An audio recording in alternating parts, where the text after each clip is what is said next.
This is Agriculture Today, and I'm Samantha Bennett with the K-State Radio Network. We begin our Wednesday programming by catching up with K-State livestock economist Glynn Tonsor. He shares that overall meat purchasing is down and explains that very well may be due to inflationary pressures on the dollars Americans are currently earning. We follow the cattle market update with an interesting agricultural law segment with K-State and Washburn University School of Law professor Roger McEowen. Roger shares a case with us where a producer was accused by the IRS of being an antique collector and not actually a farmer. We end with our latest edition of the Beef Cattle Institute's Ask the Experts, where this week's experts, Brad White, Bob Larson, and Brian Lubbers, answer a listener's question on the best options for building a new cattle handling facility. That and more is coming up ahead on Agriculture Today.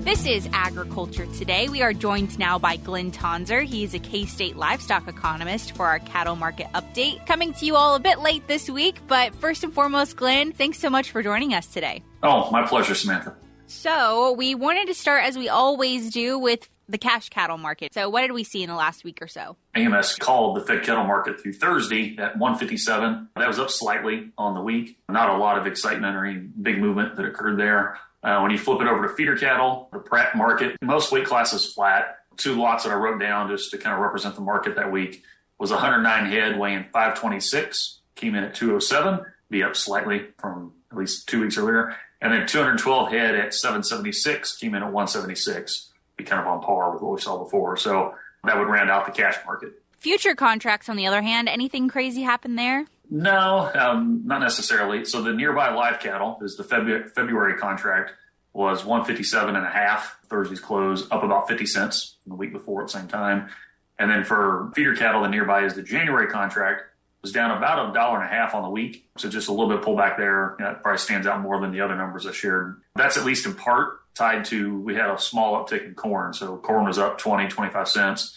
And typically when corn goes up, feeder cattle pull back. Sure. So just some reactionary movement there in terms of that. That makes sense for sure. And then box beef. This has been a market that we've been kind of closely following for the last several months now. Anything there? So choice was $2.81 on Thursday, down just $1 from Thursday before. Select was $2.58 on Thursday, up $1 from the week before. So basically no. In this context, $1 either way is basically a flat market. It was a ho-hum market, and that is okay. We did not have any major big reports, didn't have major weather scares, didn't have major logistical issues develop. There's a lot of things that did not occur, and that is okay. Absolutely. Helps balance everything out a bit. Good to know for sure. And then What did we see in terms of feedlot returns? Yeah, so each month I update projected returns and then also historical kind of barometer for cattle leaving the yards. We do it separately for steers and heifers. We share some steer numbers here. Most of your listeners probably know this is on our Ag Manager website. Here, as of January 12th, I have the latest numbers. Actually, I should segue one more comment, is I'm using information from the Focus on Feedlot survey that's done by the Animal Science and Industry Department, specifically Justin Wagner.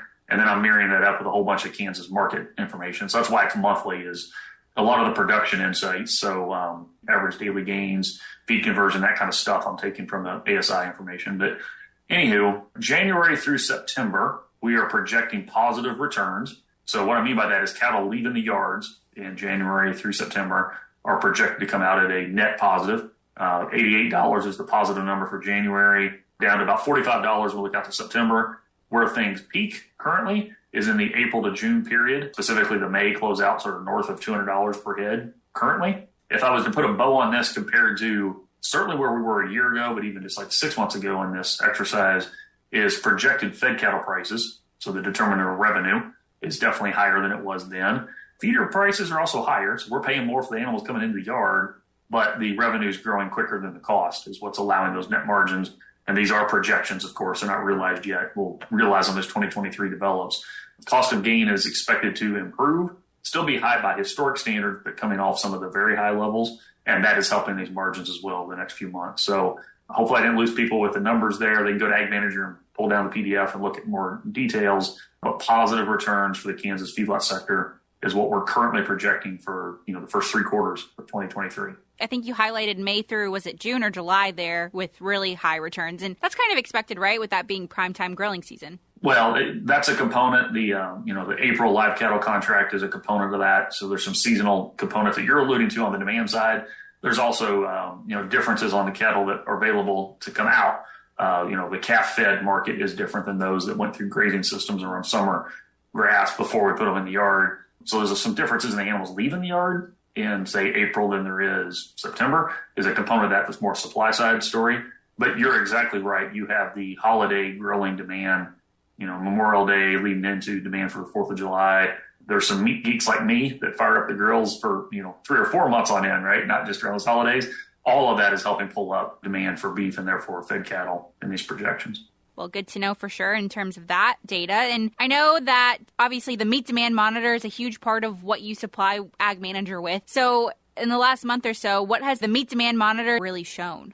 Yeah, so the latest information we have, you and I are sitting here in the middle of January, so we have the December 2022 report. We are collecting data as we speak for January, but we don't have that in hand to analyze yet. So we closed the year 2022 with meat demand slipping. And what I mean by that is domestically, retail, or think grocery store, buy your protein to take it home and prepare at home. Demand has been slipping, and food service, so away from home, specifically restaurant meals is what we track in the MDM effort, has also been slipping. So December compared to November, domestic meat demand was weaker for most categories. There's a couple that were flat. So pork chops and chicken breast was flat, so no big change. Ribeye steak, ground beef, and bacon were all down compared to November on the retail side. Food service, every protein category we track, was weaker than November. And probably most importantly here, Samantha, is December of 22 demand was weaker than December of 21, so the prior year demand, for everything we track. So consumer willingness to pay for meat to take it home or for an entree at a restaurant was down. And I honestly think that's a macroeconomic outcome. I'm going to share some more information from the MDM to drive that point home here in just a second. But before I lose folks, we definitely ended 2022 with domestic meat demand weakening as the year went on.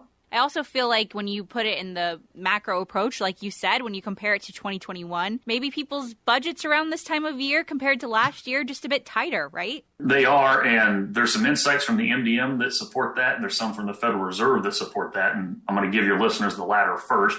So each quarter, the Federal Reserve puts out an estimate of what real wages are. And here when I say real, I don't mean versus fake. What I mean is buying power adjusted for inflation. And real earnings in the U.S. for what's called the median worker, so kind of the middle of the road representative one, if you like, they peaked in the second quarter of 2020. And I'll repeat that, second quarter of 2020. So that's, a couple of years ago now. They've declined basically through the third quarter of 2022. We're going to get the 2022 fourth quarter estimate next week at some point. So we'll see what that is. But my gut tells me we did not have a spike up, right? We had ongoing either flat or further declining, basically purchasing power, so real earnings. And really all that means is wages aren't keeping up with cost of living in the form of inflation. So this has been going on for a little while. In 2021, it wasn't as big of a deal because we had some carryover savings. But there's a lot of evidence that isn't gone. It was close to gone by the time 2022 completed. The MDM specifically asked some household financial sentiment questions in December. And we've actually done it in each December we've had this project. So we did it in December of 21 as well as December of 20. And the punchline is U.S. residents ended 2022 more pessimistic about their household finances than we not only ended 2021, but importantly, than even how we ended 2020. So it's not surprising at all that we're worse off financially in our own minds than 21 because there's a lot of euphoria going on at the time. But I'll remind everybody here that's listening that December of 20, pretty much only the folks that were in the medical community that had access to vaccines. A fair amount of the country was still shut down. If they weren't official stay-at-home orders, there's a lot of folks who were acting like there was a stay-at-home order and so forth. So we were far from normal in December of 20, and yet people were more optimistic about their finances then than they were as we ended 22.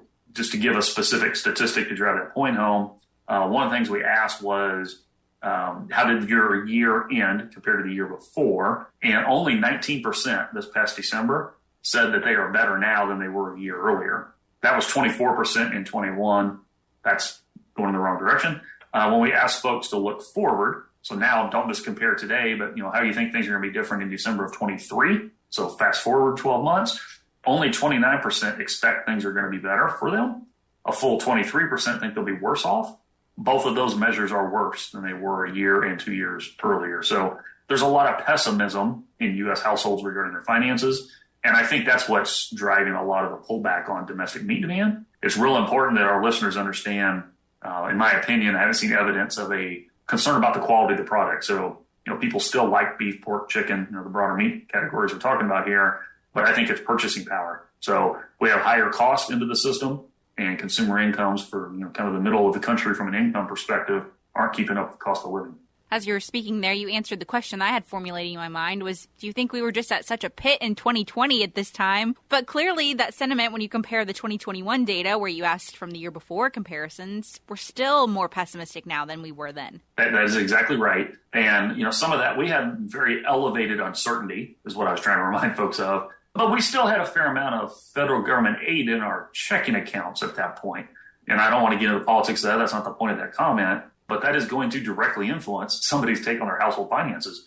It's been a while since that aid has occurred. Most of it's been spent. Probably folks had more expensive credit card bills if they had an average Christmas season because the cost of what they're buying.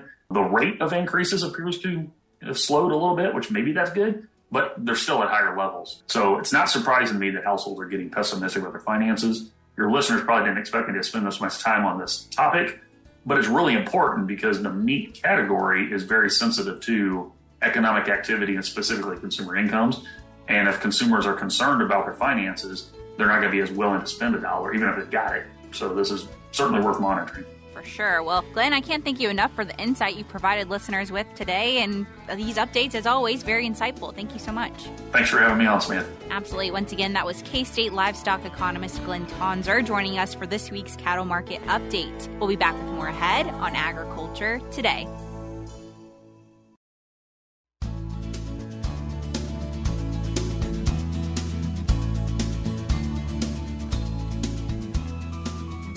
This is Agriculture Today. We are joined now by K-State and Washburn University School of Law professor Roger McEowen for this week's Ag Law Update. So, Roger, thanks for joining us. Good to be with you. Absolutely. So today our conversation's a little bit of a unique one. It's a conversation around, does using old tractors mean you aren't a farmer in the eyes of the IRS? Yeah, this one is pretty interesting. And normally, Samantha, and we'll pick this up the next time I'm with you, normally I would start out the new year with my top 10 developments of the previous year, top 10 ag law and tax developments. But let's squeeze this one in. This one is a head shaker.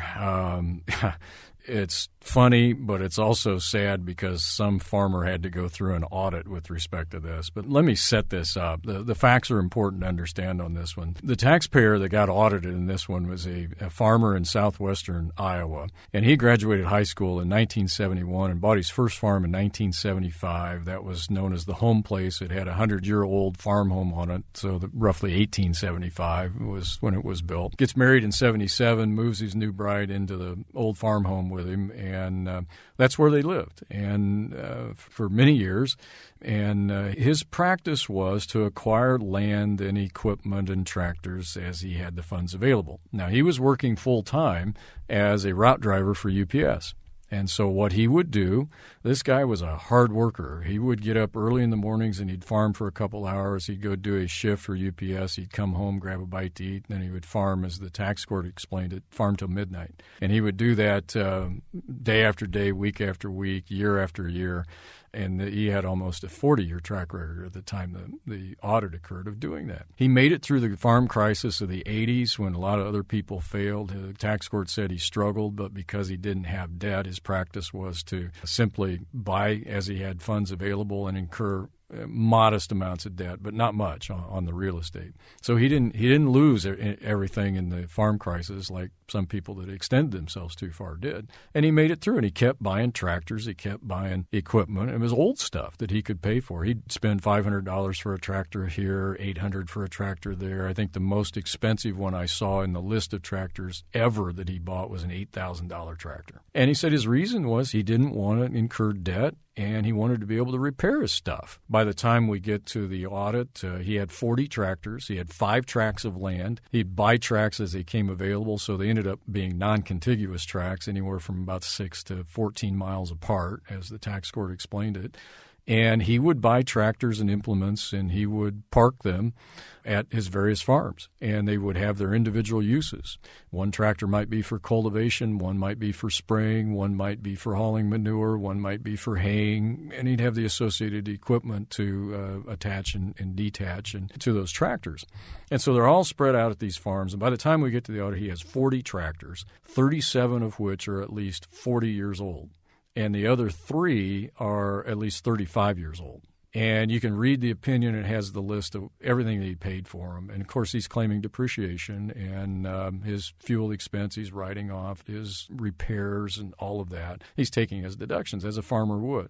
IRS agent comes in and denies all of that on the basis that he's not a farmer. Which is crazy because, Roger, what you just described, it sounds like this guy's been doing everything that you would hope to hear a producer doing. He's accruing very little debt. He's making the most of old equipment and fixing and repairing it himself. He's being efficient and smart about his decisions. And decades later of doing this and of building this repertoire, he pretty much has an IRS official say, no, for the first time, this is not allowed anymore. Yeah, IRS got hung up on the fact that he did have a full-time off-farm job. He also had a number of pickup trucks that he was claiming depreciation on, and those were parked at his various farms. And the tax court judge said that he had suffered a heart attack, and so he would leave these tractors hooked up to their respective implements and the uses that he was using them for to save him time and labor. But IRS got twisted on the fact that he was working full-time on a non-farm job, but yet, as the tax court explained it, he's farming full-time, too. I mean, he's working 2 jobs to do this. Which isn't uncommon these days, No, right? It's not uncommon at all. Sometimes you have a spouse that works, but he was doing it himself, managing all these farms and basically knocking himself out to do all of this. And it's what he loved to do. But the agent came in and said, well, obviously you're not a farmer. Nobody farms with this old junk. You're an antique collector. Wow. How insulting, one. To say that, antique collector. But also, how does this even happen, Roger? I guess that's my question is this IRS person comes in and there's obviously years of previous work that's been done with the IRS documenting all of this along the way. So this new IRS person comes in and says, no, everything up to this point, decades worth of information is wrong. Well, I'm assuming it's a new IRS agent. We don't know. So I don't know that the agent is new. Perhaps, and sometimes we see that with new agents. They tend to be aggressive to impress a manager and move up. But he had claimed a lot of depreciation, well, to the extent that the purchase prices allowed this. He did have some mistakes, and they dinged him on depreciating the pickup truck that he would drive back and forth to the UPS office, which he also used for farm purposes, but he didn't substantiate that well. And he had some substantiation problems, and that's a key point for farmers. Make sure you substantiate clearly your expenses and don't commingle your farm funds with your non-farm funds. So they dinged him appropriately on that, and that's part of what got him in trouble here. But this argument that, in the years in issue, he bought 8 tractors in one year, 7 tractors in another year, and 5 in another year. I think we were up to around 20 tractors in the 3 years under audit that he had purchased in those years. But none of them are for very much. So there were some things that gave the auditor something to look for. But the argument that you're an antique collector, basically saying that you can't farm that way. That's not an acceptable way to be a farmer. The tax court judge had nothing to say good about that. I mean, she really squared the IRS away, said, no, you can choose the method in which you want to farm. And this was a method that she said he established to my satisfaction that worked for him. And he is a farmer. He's entitled to appropriate deductions. And so, again, as I said, he lost some with respect to one pickup truck and a little bit of depreciation that was not substantiated. But the point is, you can farm the method that you want to use to farm. And that's what the IRS was saying here. And it's the first time I'd ever seen that in my career where IRS said, you're using an unacceptable method to us to claim that you're a farmer. Which is just bizarre. It almost has like a catch-22 or, dystopian kind of look. Yeah, from a tax standpoint, this is one that you kind of close the book on as the auditor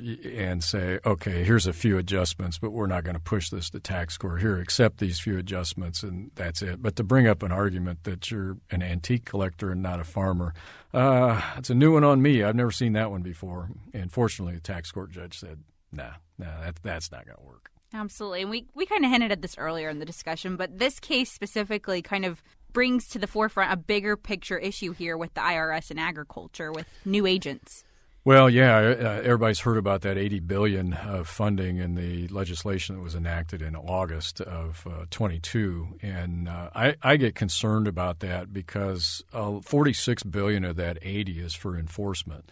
A lot less is going to go to agent training and upgrading computer systems and taxpayer services and IRS. The problem I have with that is while it's not a net increase of 87,000 agents, it's a net increase if they do all of this of about 37,000 because IRS is going to have about 50,000 people retire by 2030.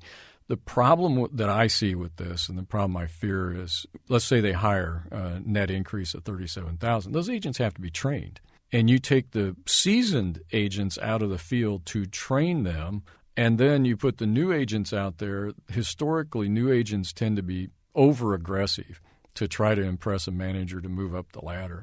The last thing I want to see are more cases like this. That would be disastrous, and I hope we don't have that. I hope we have more agents that show up at the K-State tax schools, for example. They used to be there all the time years ago until the funding got cut.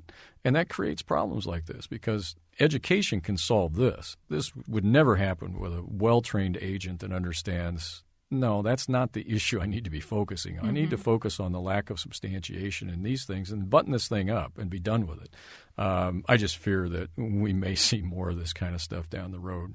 Sure, absolutely. And you discussed that the case was ultimately resolved pretty much for the producer, that, there's a few things that needed to be fixed just in general. But the issue here also is the stress, one, that was put on this producer that had already had health issues previously, and this might have exacerbated some of those issues through stress. And then two, just the time and effort that has to be put towards overcoming this as a producer. Yeah, no one wants to get a letter from the IRS, let alone have to go through an audit. It's a traumatic experience. I dealt with an individual a number of years ago that went through 3 different audits. Every 3 years, the ranch was audited on the hobby loss issue, and there were no changes that were made the first 2 audits. The third audit, they end up in tax court on. And so they get a case out of it. But the end result of that was dealing with the IRS in 3 separate audits, a year or 2 of your life each time is consumed dealing with IRS in those audits.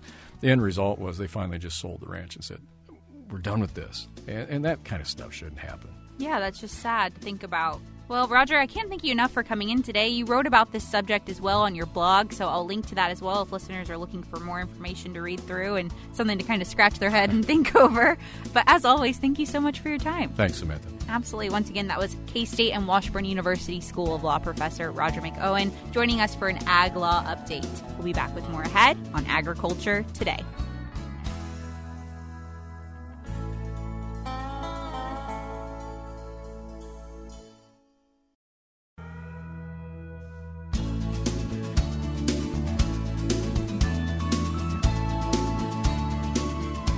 We're ending today's Agriculture Today programming with the Beef Cattle Institute's Ask the Experts. This week, we're joined by K-State experts Brad White, Brian Lubbers, and Bob Larson. Hi, welcome to Beef Cattle Institute's Ask the Experts, where our experts answer your questions. Glad to have 2 experts with me today, Dr. Brian Lubbers. Morning, Brad. And Dr. Bob Larson. Good morning. So we're happy to have these guys here to answer your questions. If you have a question, you can send us one in to bci@ksu.edu. And today's question, which we'll jump into, comes from a listener, and there's actually 2 parts, so I'm going to divide it into parts. If we're looking at revising or building a new cattle handling facility, the first part of the question is, what type of alley should I put in, a closed-sided alley or an open-sided alley? Brian, I'll go to you first. So I would prefer open. I think that maybe goes against the way we've built in the past. But there's some research out there that shows that cattle will move better through that open facility. Now, you can't just have an open facility. There are other aspects of that go along with it. But the open-sided facility, that you can actually get them to move better through that when they can see clearly where they are going, follow the leader cow,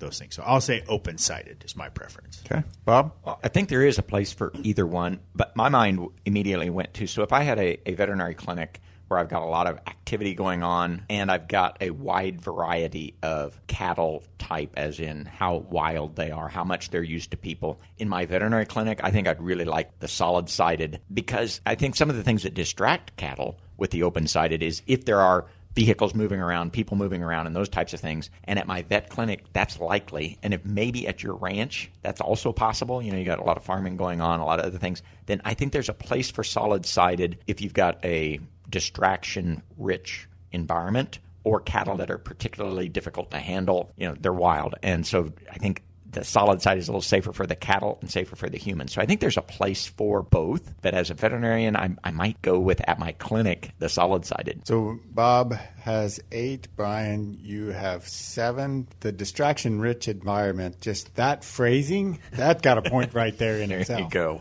Now, how about as you're loading into the alley, you can either use a tub, which is pretty traditional. The half circle, it's got a swing gate that goes through. Or you can use a bud box, which is basically a square area where you walk the cattle in and then walk them back up to the alley. I'm going to ask Bob first on this one. What's your preference? Again, I think there's a place for both. My opinion is that a bud box has some real advantages, but it takes higher trained people that are really used to the bud box, really used to handling cattle, whereas my tub allows me to maybe use slightly less trained people, but the people still need to be trained. But I think the beauty of the solid-sided and the tubs is that with a little bit of training, I can train somebody to really help me move cattle through. So which one did he answer? Because he said both. He did say both. Okay. So which one? So I'll pick say, which one you want. No, so I think he said bud box. So I'll say tub. And I think in a distraction-rich environment, that has nothing to do with my answer, but I wanted the point. So I think Bob is right. He said that the bud box takes a little more training. I think the tub actually takes as much training. If you want to use it properly, I do think the one thing, if you can do one thing in a tub, if you don't overfill it, you can use it correctly and you can manage a tub very well. And the thing about tub systems are, if you're building a new system, probably go with the bud box.